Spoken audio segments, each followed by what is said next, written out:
धर्मपुर के छोटे से गांव पर 3 साल से सूरज बेरहमी से बरस रहा था। खेत टूटे हुए कांच की तरह फटे पड़े थे और कभी हरे भरे चावल के खेत अब फीके भूरे रंग के हो गए थे। वह नदी जो कभी घाटी में गाती थी, पत्थरों की क्यारियों के नीचे सिमटकर फुसफुसाहट बन गई थी। गांव वालों में 6 किसान थे, राघव, सोमू, लल्लन, भानु, गोपाल और हरि। कभी गहरे दोस्त रहे, लेकिन सूखे ने उनकी दोस्ती को कमजोर कर दिया था।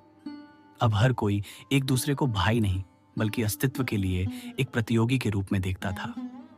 राघव सबसे बड़ा था, अपनी बुद्धिमत्ता के लिए जाना जाता था। सोमू चतुर था,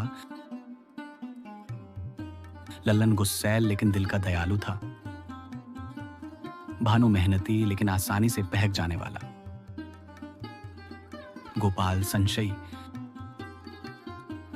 और हरि सबसे छोटा, कठिनाइयों में भी पवित्र और आशावादी।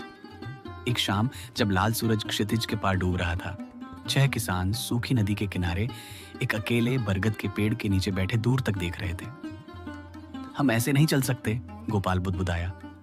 हमारे कुएं सूख गए हैं, हमारे मवेशी मर रहे हैं, खेती के लिए क्या बचा है?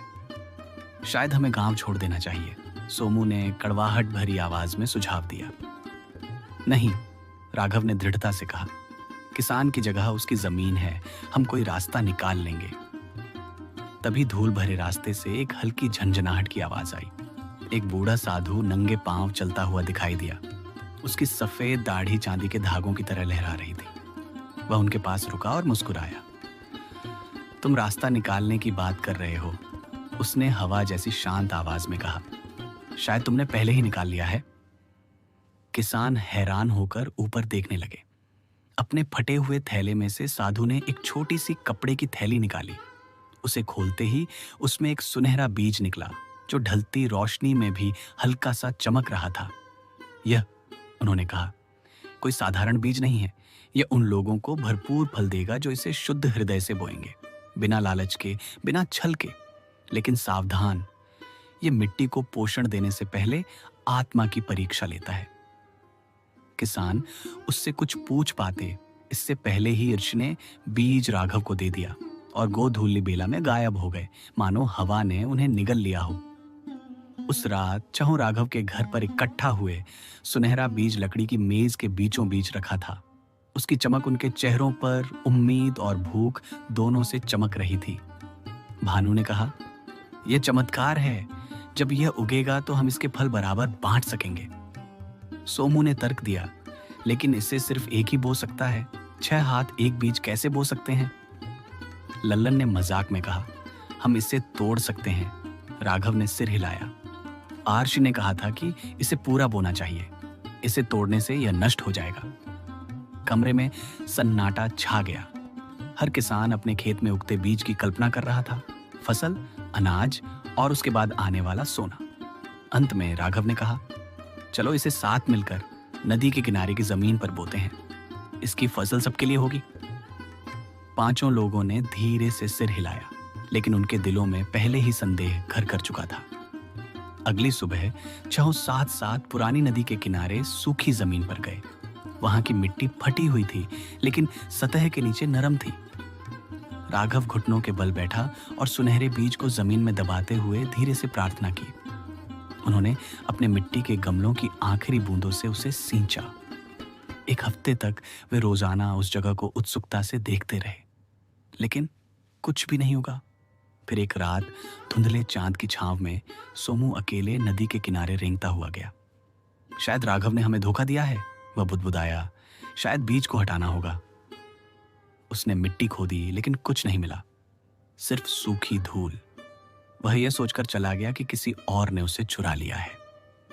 अगले दिन भानु ने कबूल किया कि उसने चुपके से नदी की गाद से उस जगह को सींचा था ताकि पौधे जल्दी उग सकें। गोपाल ने उस पर मिट्टी खराब करने का आरोप लगाया। लल्लन चिल्लाया कि बीज इसलिए गिर गया क्योंकि किसी ने उसे खोदा था। जल्द ही बातें मारपीट में बदल गईं। राघव ने उन्हें रोकने की कोशिश की, लेकिन अविश्वास का माहौल था। बस, हरी आंखों में आंसू लिए चिल्लाया, देख नहीं सकते? आर्षि ने कहा था कि बीज हमारे दिलों की परीक्षा लेता है। हम परीक्षा में असफल हो गए। किसी ने नहीं सुना। वे एक दूसरे से मुंह मोड़कर फिर कभी बात न करने की कसम खाने लगे। दिन हफ्तों में बदल गए। जिस जगह बीज बोया गया था वह बंजर ही रही। 6 किसान अपने अपने रास्ते चले गए और अपनी थोड़ी सी जमीन पर खेती करने लगे। फिर एक सुबह हरी पानी भरने के लिए नदी के पुराने किनारे से गुजरा। वह विस्मय से जड़वत होकर रुक गया। जिस सूखी जमीन पर बीज बोया गया था वहां से एक हरा अंकुर फूट पड़ा था। उसकी पत्तियां धूप में हल्के सुनहरे रंग की चमक रही थीं। वह राघव के घर दौड़ा। ये बढ़ रहा है। कुछ ही घंटों में सभी 6 अंकुर के सामने खड़े हो गए। उनके चेहरों पर गर्व और शर्म साफ झलक रही थी। हमें मिलकर इसकी देखभाल करनी होगी, राघव ने धीरे से कहा। लेकिन इस बार अंकुर देखभाल से ज्यादा की मांग कर रहा था।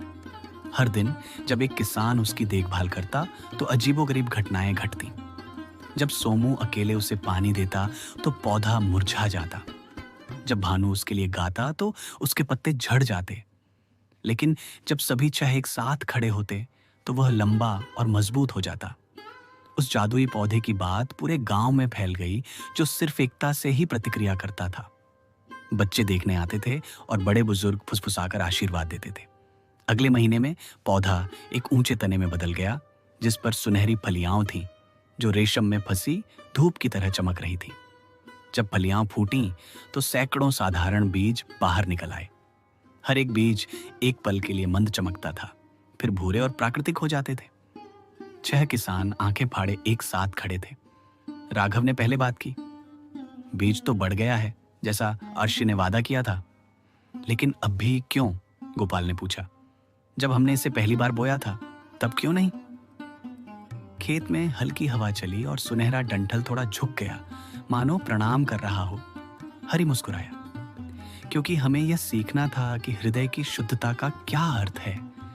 उन्होंने बीज बराबर बांट दिए, लालच से नहीं बल्कि कृतज्ञता से। हर किसान ने उन्हें अपने खेत में बोया और कुछ ही हफ्तों में आखिरकार बारिश आ गई। नदी फिर से उफान पर आ गई और धर्मपुर में हरियाली लौट आई। खेत लहलहा उठे और गांव बरसों में पहली बार हंसी से भर गया। एक शाम जब सूरज पहाड़ियों के नीचे डूब रहा था, 6 किसानों ने नदी किनारे एक जानी पहचानी शक्ल देखी। वही बूढ़ा साधु जिसकी आंखें शांत आनंद से चमक रही थीं। तुमने बहुत अच्छा किया, उसने कहा। बीज ने तुम्हें धन नहीं बल्कि बुद्धि दी, सबसे बड़ी फसल। राघव ने गहरा प्रणाम किया। हम लालच में अपनी दोस्ती लगभग खो चुके थे। साधु ने सिर हिलाया।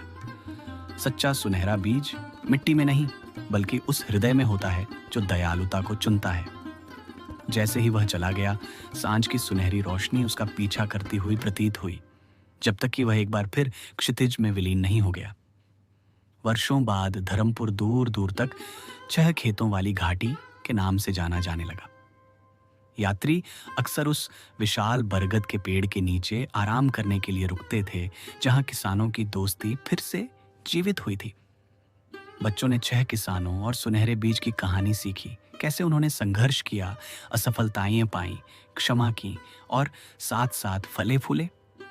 6 लोग साथ साथ बूढ़े हुए। उनकी दोस्ती उस जमीन से भी ज्यादा मजबूत थी जो उन्होंने जोती थी। और हर बसंत में वे एक सुनहरा बीज बोते थे, फसल के लिए नहीं बल्कि यह याद दिलाने के लिए कि एकता और विश्वास सबसे सूखी धरती को भी स्वर्ग बना सकते हैं। और इस तरह धर्मपुर के अनंत सूर्य के नीचे आशा फिर से खिल उठी, सोने से भी ज्यादा चमकदार, जड़ों से भी गहरी और उस भूख से भी ज्यादा मजबूत जिसने कभी उन्हें अलग किया था।